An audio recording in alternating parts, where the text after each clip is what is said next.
안녕하세요 여러분. 오늘의 흥미로운 영상 내용은 이 잘 알려지지 않은 산업이 미래를 정기화하는 데 도움이 됩니다. 주식을 살 때입니다. 그리고 인플레이션은 진정되었지만 사람들의 불만은 여전하다에 관한 것입니다. 우선 좋아요 버튼을 누르고 채널 구독 및 알림 설정도 잊지 마세요. 여러분의 관심과 지지가 저희에게 큰 힘이 됩니다. 첫 영상은 미래 전기화 산업의 핵심 기업인 슈나이더 일렉트릭에 관한 내용입니다. 우리가 잘 알지 못할 수도 있지만 이 회사는 전 세계적으로 전기화가 가속화됨에 따라 엄청난 성장을 하고 있습니다. 그럼 지금부터 슈나이더 일렉트릭이 왜 주목받고 있는지, 투자자들이 주목해야 할 이유는 무엇인지 알아보겠습니다. 슈나이더 일렉트릭은 많은 사람에게 친숙하지 않을 수 있지만 그들의 제품은 우리의 일상에 깊이 자리 잡고 있습니다. 예를 들어 여러분 집 지하실에 있는 스퀘어디 차단기 상자를 기억하시나요? 바로 슈나이더 일렉트릭의 제품입니다. 그러나 이 회사의 활동 범위는 단순한 전기, 콘센트와 차단기를 넘어서 전 세계 전기화를 이끌어가고 있습니다. 슈나이더는 하드웨어뿐만 아니라 소프트웨어까지 제공하며 전 세계에서 16만 8천 명의 직원이 이 회사에서 일하고 있습니다. 최근 몇 년간 전기 수요가 급증하고 있는데요. 그 이유는 바로 인공지능 AI 데이터 센터와 같은 전력을 많이 소비하는 새로운 기술들이 등장했기 때문입니다. JP 모건의 분석가인 앤드루 윌선은 슈나이더 일렉트릭을 전기화 산업에 가장 신뢰할 수 있는 기업으로 평가하며 투자자들에게 매우 매력적인 기회가 될 것이라고 말했습니다. 슈나이더는 2024년 예상 매출이 약 410억 달러로 전년 대비 5% 증가할 것으로 보고 있습니다. 이는 인공지능 AI와 같은 신기술 덕분에 전력 수요가 증가하면서 발생한 결과입니다. 실제로 월가에서는 이 회사가 향후 2년 동안 연평균 13%의 수익 성장을 기록할 것으로 예상하고 있으며 이는 S&P 500 지수 내의 다른 산업 기업보다 높은 수치입니다. 슈나이더는 합병 및 인수 M&A를 통해 사업을 확장하고 있습니다.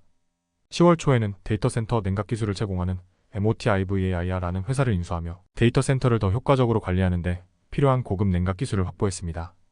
데이터 센터는 단순히 공기를 시원하게 유지하는 것 이상의 열 관리 기술을 필요로 하기 때문에 이러한 인수는 슈나이더의 성장에 큰 도움이 될 것입니다. 슈나이더는 AI뿐만 아니라 지속 가능성 측면에서도 혜택을 보고 있습니다.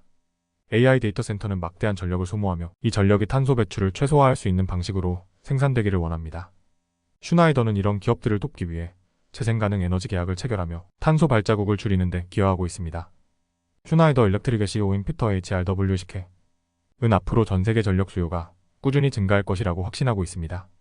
그는 슈나이더의 매출이 연간 7%에서 10% 성장할 것으로 기대하고 있으며 이 회사의 지속적인 성장은 투자자들에게도 긍정적인 신호로 작용할 것입니다.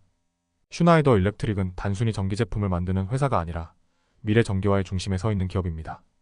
인공지능과 지속 가능성, 데이터 센터 관리 등 다양한 분야에서 활약하고 있으며 앞으로도 전 세계 전력 수요가 증가함에 따라 더 많은 기회를 잡을 것으로 보입니다.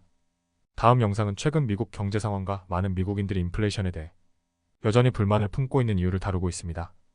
인플레이션이 진정되고 경제가 회복되고 있는 상황임에도 불구하고 사람들은 여전히 높은 가격에 대한 불안을 느끼고 있습니다. 그럼 이 기사가 다루고 있는 주요 내용을 쉽게 이해할 수 있도록 설명드리겠습니다.